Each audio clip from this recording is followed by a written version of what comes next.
Garoto, você se tornou Deus do inglês no vídeo passado. Sim, pai. Eu estou me tornando um deus do inglês com a sua ajuda. Ótimo, garoto. Vamos aumentar ainda mais a sua divindade nesse vídeo de hoje. Bora continuar.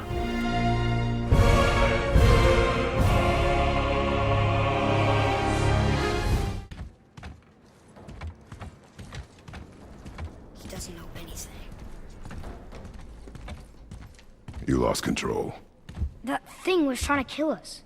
It's not like you don't get angry in a fight. Anger can be a weapon. It's not like you don't get angry in a fight. Nessa fala do Atreus, nós conseguimos aprender duas coisas. Dois pontos importantes para a gente verificar. O primeiro deles é o caso da estrutura It's not like. Como é que funciona? Para que serve essa estrutura? Como que eu uso ela? Basicamente, essa estrutura serve para corrigir, provocar, desmentir ou tirar sarro de uma ideia falsa ou exagerada. O que na verdade significa essa estrutura? Significa não é como se, não é o caso de que, não é verdade que, você sabe que não é assim, e ela é comumente usada quando você quer minimizar um drama, chamar a atenção da pessoa para uma realidade ou dar uma resposta levemente irônica. Ali no caso da fala do Atreus, ele tá falando o quê? It's not like you don't get angry in a fight. É tipo, não é como se você não ficasse bravo, você não ficasse com raiva em uma luta. Ele tá querendo minimizar porque o Kratos falou que ele perdeu o controle, e aí ele quer dizer, pô, mas você também fica bravo, você também fica com raiva numa luta. Por isso que ele utilizou essa estrutura, it's not like e alguma coisa. Já vamos ver os exemplos. No exemplo 1, it's not like I don't know you. Não é como se eu não te conhecesse. Isso dá a ideia do quê? De, pô, eu conheço você muito bem. O segundo, it's not like you never make mistakes. Não é como se você nunca errasse. É tipo, você erra sim. Tipo, para com isso, né? Você erra. A terceira, it's not like you're broke. Tipo, não é como se você não tivesse dinheiro, como se você tivesse quebrado. Dá a entender o quê? Que a pessoa tá reclamando, né, que está sem dinheiro, mas ela claramente não tá quebrada, ela não tá pobre. E a última, né, it's not like you don't care. Tipo, não é como se você não ligasse. Você liga sim, e todo mundo sabe disso. Resumindo, deu pra entender o uso do it's not like? É uma forma de você corrigir uma falsa impressão, mostrar que algo não é assim, usar ironia leve ou puxar alguém para uma realidade, e funciona tanto em frases afirmativas como negativas, como vocês viram aqui nos exemplos. A segunda coisa que a gente consegue entender e aprender é esse verbo get, né, que no caso aqui na fala ele está get angry. O verbo to get no inglês é o maior camaleão da língua, vamos falar bem a verdade. Por quê? Porque ele muda conforme o contexto da frase. Então não tem como a gente pensar numa tradução dele sozinho. Ele sempre vai depender de um contexto ali para você saber o que ele está querendo significar. No caso aqui do contexto do nosso jogo, o get, juntando com um adjetivo, ele se transforma, né, ele significa ficar ou tornar-se, dando a ideia de mudança de estado. Por exemplo, get angry, ficar bravo. Get tired, ficar cansado.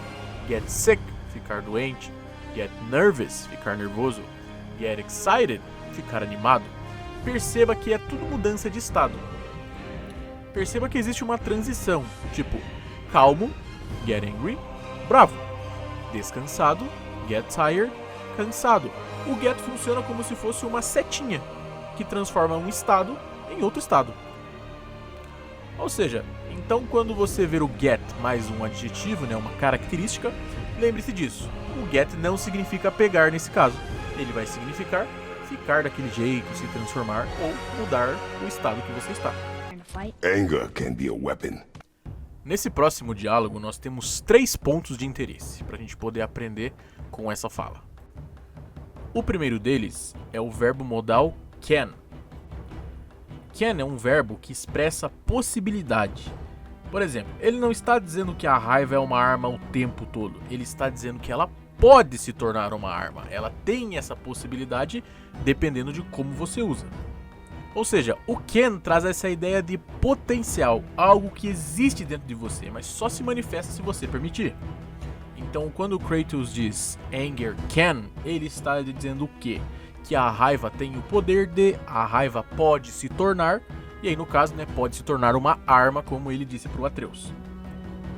Agora, saindo um pouco do contexto do jogo, como é que a gente usa esse can? Para que ele serve? Como que ele é usado?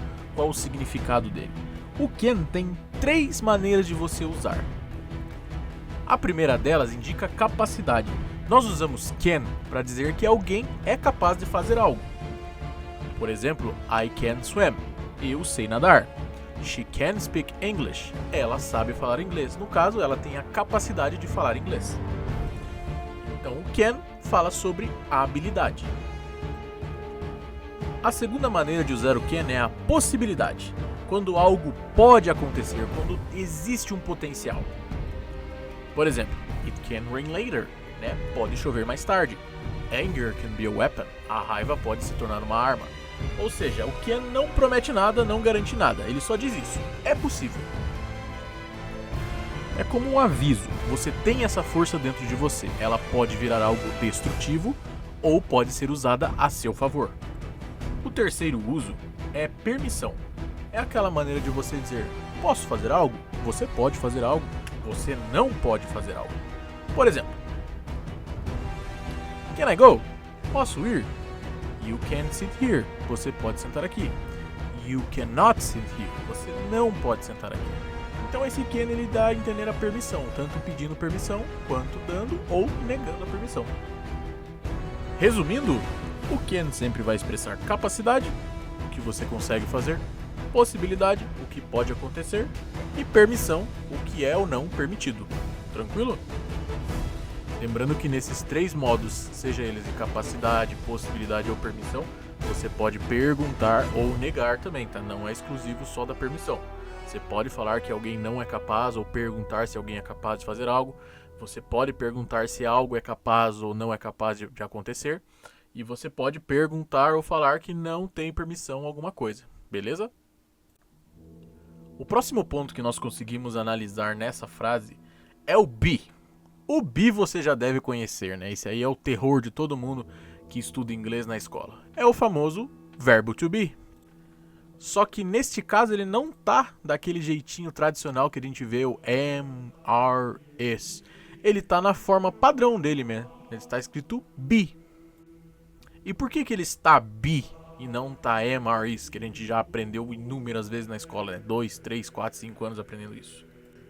Basicamente, quando você usa qualquer tipo de auxiliar, seja ele o can, seja o will, seja o would, seja o could, qualquer tipo de auxiliar que existe no inglês, que depois mais pra frente eu vou trazer um vídeo sobre, o verbo que vem em seguida, ele não muda.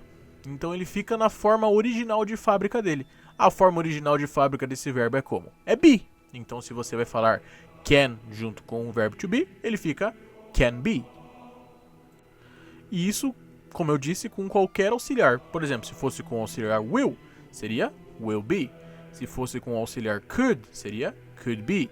Se fosse com o auxiliar would, seria would be. Ou seja, os auxiliares acabam sendo mais poderosos que o próprio verbo to be. Eles dizem pro verbo to be: fica na tua aí, porque você não precisa se transformar em nada. Eu que tô mandando na frase.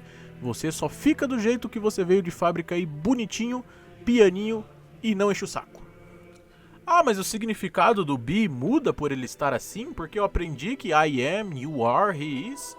É, eu sou, eu estou, você é, você está, né? É o verbo ser ou estar. Agora, se eu uso ele como be, como tá aí na frase, ele muda? Eu nunca usei ele desse jeito. Não, ele continua sendo o mesmo significado. Ser ou estar. No caso da nossa frase aqui, anger can be a weapon, ele está sendo o verbo ser. A raiva pode ser uma arma. Ou seja, sem o verbo to be nessa frase, ela não teria sentido. Ficaria algo como: raiva pode uma arma. Mas pode o quê? Falta alguma coisa. Então ele é meio que a ponte, né? Ela pode ser uma arma. Ou seja, pode se tornar, né? Aí já dá a entender a possibilidade. Vamos ver alguns exemplos usando essa combinação do auxiliar can com o verbo to be no formato padrão dele. He can be really funny. Ele pode ser muito engraçado.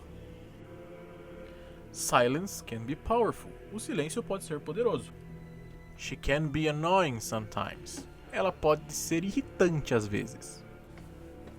YouTube can be a great tool for studying. O YouTube pode ser uma ótima ferramenta para estudar. Então deu para entender como é que funciona essa união do can com o verbo to be na forma padrão dele, né? Porque ele não deve mudar quando você usa qualquer tipo de auxiliar. Beleza? Vamos para a última então.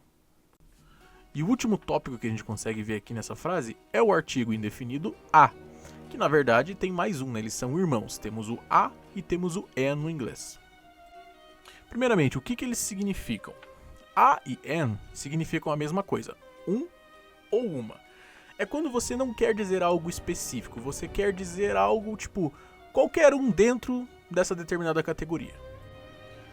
Quando a frase diz a weapon, o sentido não é aquela arma ali, por exemplo, a raiva pode se tornar aquela arma ou a arma em específico. Ela pode se tornar uma arma entre várias outras. Ou seja, a raiva não é a única arma, ela é uma das armas possíveis, dependendo de como você usa. E quando usar a e an fora desse contexto do vídeo? A vem antes de palavras que começam com som de consoante. A weapon, a car, a dog, a hero. Já o an vem antes de palavras que começam com som de vogal. An apple, an idea, an hour, an enemy. Pode ver que o que manda é o som. Por exemplo, no an hour, né? Por mais que a palavra comece com H, que é uma consoante, você não pronuncia essa consoante. É como se ele não existisse na fala. Então, por isso que você vai falar an hour e não an hour. O foco sempre vai estar no som e não na escrita da letra. Quando você quiser falar um ou uma, você tem que se atentar só nesse pequeno detalhe, porque os dois significarão a mesma coisa. Resumindo, a ou an significa um ou uma, dando a entender um sentido genérico de algum assunto. It's not like you don't get angry in a fight. Anger can be a weapon.